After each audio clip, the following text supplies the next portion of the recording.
അസ്സലാമു അലൈക്കും. വശീകരണം അത് ഏറ്റുകഴിഞ്ഞാൽ വല്ലാത്ത ഇടങ്ങേറാണ്. നമ്മുടെ എല്ലാ കാര്യങ്ങളും ബ്ലോക്കായി പോകും.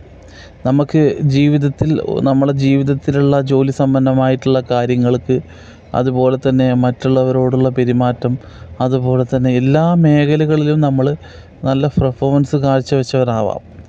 ഈ പെർഫോമൻസ് പതിയെ പതിയെ അത്ര ഉചിതമല്ലാത്ത ഒരു ലെവലിലേക്ക് കടന്നു പോകും. എന്നിട്ട് ഒരു വ്യക്തിയിലായിട്ട് മാത്രം ചുരുങ്ങി പോവുക ചെയ്യുക. ഈ വശീകരണത്തിൻ്റെ ഒരു പ്രത്യേകത അതാണ്. അതായത് ആർക്കാണോ വശീകരണം ഏറ്റിട്ടുള്ളത്, അവരുടെ ലക്ഷണങ്ങൾ എന്തൊക്കെയാണെന്ന് നമുക്കൊന്ന് പരിശോധിക്കാം. സൗന്ദര്യവതിയായിട്ടുള്ളൊരു ഭാര്യ നമ്മുടെ വീട്ടിലുണ്ട് എന്ന് കൂട്ടുക. ഒരു സൗന്ദര്യവതിയായിട്ടുള്ളൊരു പെണ്ണ്, അയാളുടെ ഭർത്താവിന് ഒരു ഉദാഹരണം പറയണം, അയാളുടെ ഭർത്താവിന് ആ ഭാര്യയോട് താല്പര്യം തോന്നുന്നില്ല. എന്നാൽ കറുത്ത ഒരു സ്ത്രീ, കാണാൻ വലിയ ഭംഗിയൊന്നുമില്ല പറയത്തക്ക, ആ സ്ത്രീയോടാണ് ഈ പുരുഷന് വല്ലാത്തൊരു അടുപ്പവും സ്നേഹവും ഒക്കെ തോന്നുന്നത്. എന്നാൽ ഇയാളുടെ ഭാര്യ അതിസുന്ദരിയാണ്. ആ സുന്ദരിയായ ഭാര്യയോട് കിടപ്പറയിൽ ബന്ധപ്പെടാനും താല്പര്യമല്ല, ഭാര്യയെ കാണാനും അയാൾ ഇഷ്ടപ്പെടുന്നില്ല. ദേഷ്യം തോന്നുക, ഭാര്യയെ കൊല്ലാൻ വരെ ശ്രമിക്കുന്ന ഒരു ഘട്ടത്തിലേക്ക് എത്തുക. അതുപോലെ തന്നെ മക്കളോട് പെരുമാറ്റമില്ലാതെയാവുക. എല്ലാം ഈ ഒരു സ്ത്രീയായിട്ട് ചുരുങ്ങി പോവുക. മനസ്സിലായില്ലേ? ഇത് വശീകരണത്തിൻ്റെ ഒരു ലക്ഷണമാണ്. അതുപോലെ തന്നെ ഇപ്പോൾ സ്വത്ത് തർക്കം ഒക്കെ വന്നു കഴിഞ്ഞാൽ അത് അത് ന്യായമായ ലെവലിലേക്ക് ആണ് കാര്യങ്ങൾ എങ്കിൽ മറ്റൊരാൾക്ക് അത് കൊടുക്കാൻ പറ്റാത്ത സംഗതിയാണ്, അല്ലെങ്കിൽ അയാളെ നിന്ന് മേടിച്ചെടുക്കാൻ പറ്റണം. അതിന് വേണ്ടിയിട്ട് ചില ആൾക്കാർ ചെയ്യും. ഇതും വശീകരണം തന്നെയാണ്. അത് അയാളുടെ മനസ്സ് മാറ്റുക, ആ മനസ്സ് മാറ്റിയിട്ട് ഈ കാര്യങ്ങൾ നേടിയെടുക്കുക. അതും തെറ്റായ കാര്യം തന്നെയാണ്. എങ്കിലും അതിനേക്കാൾ കൂടുതലൊക്കെ അപകടം ഈ ദാമ്പത്യ ജീവിതം തകർന്നു പോകുമ്പോഴാണ് ഇങ്ങനെ വശീകരണം ചെയ്യുന്ന. ഇപ്പോൾ ഒരു കഥ ഞാൻ കേട്ടിട്ടുണ്ട്. ഇത് യഥാർത്ഥത്തിലുണ്ടായ സംഭവമാണ്. ഇപ്പോൾ ഞാൻ നിങ്ങളോട് ഈ പറയുന്നത്. ഒരു പെൺകുട്ടി, ആ പെൺകുട്ടിക്ക് വശീകരണം ഏറ്റു. അത് വശീകരണം ഏറ്റതിന് ശേഷം ഈ പെൺകുട്ടി മറ്റൊരു പുരുഷനായിട്ടുള്ള ബന്ധത്തിലേക്ക്, ആ പുരുഷന് ഈ സ്ത്രീയെ കിട്ടാൻ വേണ്ടിയിട്ട് ഈ പുരുഷനെ വശീകരണം ചെയ്തിട്ട് ആ സ്ത്രീയെ പാട്ടിലാക്കി, ആ സ്ത്രീയെ ആയിട്ടുള്ളൊരു ബന്ധങ്ങൾ ഉണ്ടാക്കാൻ തുടങ്ങി. അങ്ങനെ ഈ കുട്ടികളുള്ള ഭർത്താവുള്ള ഒരു സ്ത്രീയാണ്. ആ സ്ത്രീ ഈ കുട്ടികളടക്കം കൊല്ലാൻ ശ്രമിച്ചിരുന്നു എന്നുള്ള വാർത്ത വളരെ വിഷമത്തോടു കൂടി ഞാൻ കേട്ടപ്പോൾ എനിക്ക് വല്ലാതെ സങ്കടം തോന്നിപ്പോയി. അതായത് ശൈത്താൻ്റെ പണിയാണ്, ശൈത്താൻ്റെ കുതന്ത്രമാണ്. പിശാച് എന്ന് പറഞ്ഞാൽ ഇങ്ങനെ ബാക്കിയുള്ളതൊക്കെ ഹാക്കാവും. ഈ ഒരു പ്രോഗ്രാം മാത്രമാണ്. ഇപ്പോൾ നമ്മൾ ഒരു വ്യക്തിയെ, ഇപ്പോൾ ചില ചെറുപ്പക്കാരൊക്കെ ഉണ്ട്, എത്ര സ്നേഹിച്ചിട്ടും എത്ര പിന്നാലെ നടന്നിട്ടും ചില പെൺകുട്ടികൾ ഇഷ്ടപ്പെടുന്നില്ല എങ്കിൽ പല മന്ത്രവാദികളുടെ അടുക്കൽ പോവും. എന്നിട്ട് ആ കുട്ടിയെ വശീകരിക്കാനുള്ള ചില തന്ത്രങ്ങൾ പ്രയോഗിക്കും. അങ്ങനെ ഈ കുട്ടി വീഴും. പിന്നെ ഈ കുട്ടിക്ക് ഭ്രാന്ത് പോലെ ആകുക, അങ്ങനത്തെയൊക്കെ ഒരു അവസ്ഥയിലേക്കാണ്. ഈ ഒരു ചെറുപ്പക്കാരനെ കിട്ടിയിട്ടില്ലെങ്കിൽ ആ ഒരു കുട്ടിക്ക് ഉണ്ടാവുന്ന മാനസികാവസ്ഥ മാനസികമാവും. ഇത് എന്ന് പറഞ്ഞാൽ പല രീതിയിലുണ്ട്. പല പ്രയോഗത്തിലൂടെ ചെയ്യുന്നവരുണ്ട്, പല രീതികളിലൂടെ, പല വഴികളിലൂടെ ചെയ്യുന്നവരുണ്ട്. യഥാർത്ഥത്തിൽ ഇതൊരു തെറ്റായ സംഗതിയാണ് എന്ന് നമ്മൾ മനസ്സിലാക്കണം. ഇതുകൊണ്ട് ഉണ്ടാവുന്ന ഭവിഷ്യത്തും വളരെ അപകടമാണ്. നമ്മൾ ആദ്യമൊക്കെ ചെയ്യും, പിന്നെ തുടക്കത്തിലൊക്കെ ആ ഒരു ഇഷ്ടത്തിലും ബന്ധത്തിലൊക്കെ ആവും. പിന്നീടത് വലിയൊരു കോലാഹലത്തിലേക്കും നമ്മൾ അനുഭവിക്കേണ്ട ചില പ്രശ്നങ്ങളൊക്കെ വലിയ വലിയ സംഗതികളാവും. ഇത് ചെയ്തവരുടെ അനുഭവങ്ങൾ ലാസ്റ്റ് ഉണ്ടാകുന്നത് ചിലപ്പോൾ മരണസമയത്ത് അവരുടെ ജീവൻ പോവില്ല. അതുപോലെ തന്നെ സിഹർ ചെയ്തവർക്ക് വളരെ നരകമാണ്, ഈ ദുനിയാവിൽ തന്നെ നരകമാണ്. പോരാത്തതിന് ഇത്തരം വശീകരണങ്ങളും ചെയ്തു കഴിഞ്ഞാൽ അത് വളരെ വളരെ കടുപ്പമായിട്ടുള്ള അത് രോഗങ്ങളാവും. ചിലപ്പോൾ മാരകമായിട്ടുള്ള രോഗങ്ങൾ കൊണ്ട് നമ്മൾ പരീക്ഷിക്കേണ്ടി വരും.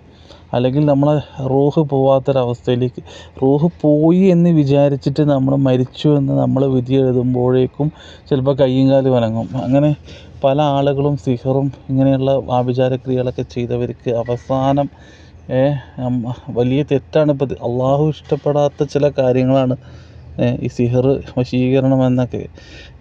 കാരണം ഒരാൾക്ക് ഇഷ്ടമല്ലാത്തത് നമ്മൾ ഇഷ്ടപ്പെടുത്തണം. ശൈത്താനാണ് പിന്നെ അയാളുടെ ശരീരത്തിലേക്ക് കയറി നിന്നോട് ഇങ്ങനെ ഇഷ്ടം കൂടുന്നത്, അല്ലാതെ അയാളല്ല.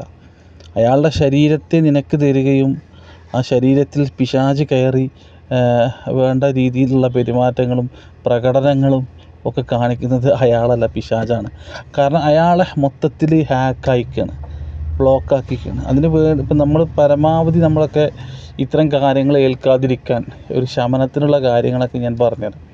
അതെന്താ വെച്ചാൽ ശുദ്ധിയായിട്ട് നമ്മൾ നടക്കുക, അതാണ് ആദ്യം ചെയ്യേണ്ടത്.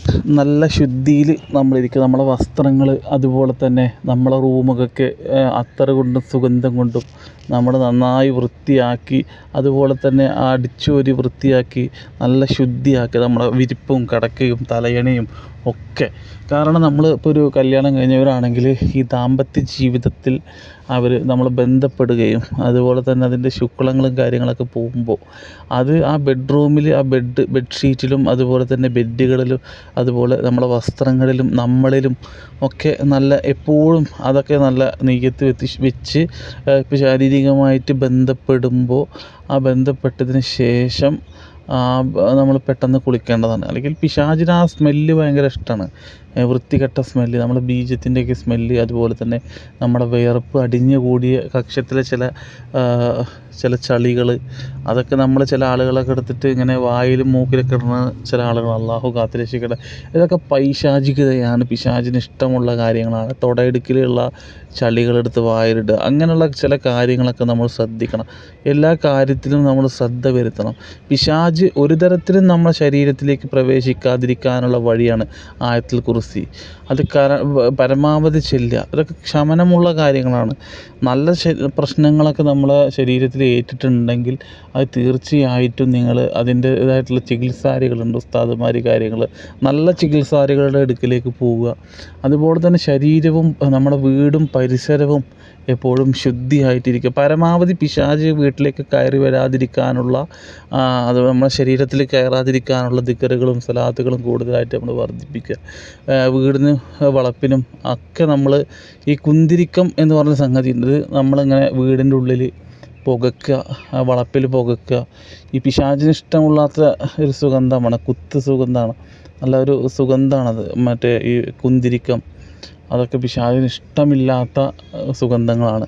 പിശാചിന് ഇഷ്ടമില്ലാത്ത കാര്യങ്ങൾ 70,000 തവണ അഊദു ബില്ലാഹി മിനശ് ശൈത്വാനിർ റജീം എന്ന് പറഞ്ഞു കഴിഞ്ഞാൽ പിശാചിൽ നിന്ന് അള്ളാഹു സംരക്ഷണം തരുന്നുള്ള കാര്യം. അങ്ങനെ ഒരുപാട് കാര്യങ്ങൾ നമ്മൾ ചെയ്യേണ്ടതുണ്ട്.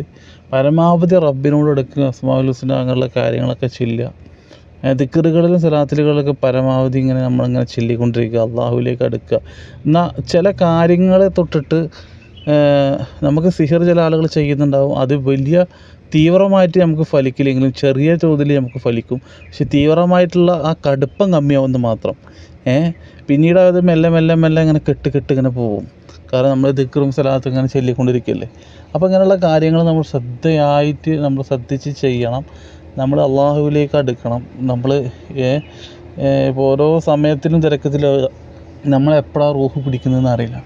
ആ സമയത്ത് നമ്മൾ അള്ളാഹുവിനോട് ഒരു ലേശം സമയം ചോദിച്ചു കഴിഞ്ഞാൽ റബ്ബ് തരില്ല. റബ്ബ് നമുക്ക് സമയം തന്നുകൊണ്ടിരിക്കുന്നുണ്ട്. ആ സമയത്ത് നമ്മൾ ചെയ്യേണ്ടത് നമ്മൾ ചെയ്യണം. പിന്നീട് ചില ആളുകൾക്കുള്ള ഒരു മാനസിക രോഗമാണ് എല്ലാം സിഹറാണ് എന്ന് പറഞ്ഞ് ചില ആളുകൾ നടക്കുന്നുണ്ട്. അവർക്കൊരു കുഴപ്പമുണ്ടാവില്ല.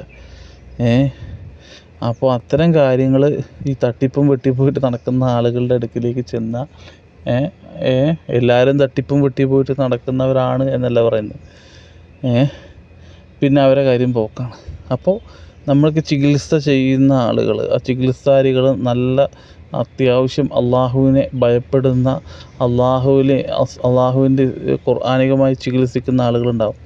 അവരുടെ ഉപദേശ നിർദ്ദേശങ്ങളും അവർ തരുന്ന ചികിത്സയും നമ്മൾ ചെയ്യുക. അല്ലാത്ത ചികിത്സകളൊക്കെ നമ്മൾ ഒഴിവാക്കുക. അല്ലാത്ത ചികിത്സകൾ തട്ടിപ്പും വെട്ടിപ്പോയിട്ട് നടക്കുന്നവരുണ്ട്. അപ്പോൾ അവർ പണ്ഡിതന്മാരെന്താണ് പറഞ്ഞത് അത് നമ്മൾ വെടുപ്പായിട്ട് ചെയ്യുക. അതുകൊണ്ട് നമുക്ക് നന്മ തന്നെയാണ് വരിക, തിന്മ ഒരിക്കലും വരില്ല. അള്ളാഹു നല്ല ബോധം നൽകി അനുഗ്രഹിക്കുമാറാവട്ടെ. എപ്പോഴെങ്കിലും സമയം കിട്ടുമ്പോൾ മാസത്തിലോ ആഴ്ചയിലോ ഒരിക്കൽ നമ്മൾ സിയാറത്ത് ചെയ്യുക. സിയാറത്ത് ചെയ്ത് പെട്ടെന്ന് മടങ്ങരുത്. അവിടെ കുറച്ചേറെ ഇരിക്കുക. ആ മഹാൻ്റെ പേരിൽ ഒരുപാട് ഫാത്തിഹ, അള്ളാഹുവിലേക്ക് അടുക്കാനുള്ള വഴികൾ തുറന്നു തരിക. പറയുക. അതപ്പോൾ ആ മഹാനിൽ നിന്ന് ഒരു തവണ 2 തവണ പോയാലൊന്നും ചിലപ്പോൾ നമുക്ക് അതിനുള്ള വഴികൾ കിട്ടില്ല. അതിങ്ങനെ അങ്ങനെ നമ്മൾ പോകണം. അള്ളാഹുവിലേക്ക് അടുത്ത് കഴിഞ്ഞാൽ ഒരു ശക്തിക്കും നമ്മളെ ഒന്നും ചെയ്യാൻ പറ്റില്ല. അല്ലെങ്കിലും അള്ളാഹുവിൻ്റെ അടിമകളാണ്. ആ അടിമകളെ അള്ളാഹു അങ്ങനെ വേദനിപ്പിക്കാൻ റബ്ബ് തയ്യാറല്ല. ഏത് പൈശാചിക ശക്തിയിൽ നിന്നും ഏത് ഉപദ്രവത്തിൽ നിന്നും പല രീതികളിൽ നിന്നും അതിവിദഗ്ധമായിട്ട് റബ്ബ് നമ്മളെ കാക്കുന്നുണ്ട്. നമ്മളത് ശ്രദ്ധിക്കുന്നില്ല എന്നേ ഉള്ളൂ. നമ്മൾ നന്ദി കെട്ടവരായി ഇങ്ങനെ കഴിയുകയാണ്. അള്ളാഹുവിനെ കുറിച്ച് ഒരു നിമിഷമെങ്കിലും നമ്മൾ ഓർക്കണം. അതിനുള്ള തൗഫീക്ക് നമുക്ക് എല്ലാവർക്കും നൽകട്ടെ. എല്ലാവരും ദുആ ചെയ്യുക. അസ്സലാമു അലൈക്കും.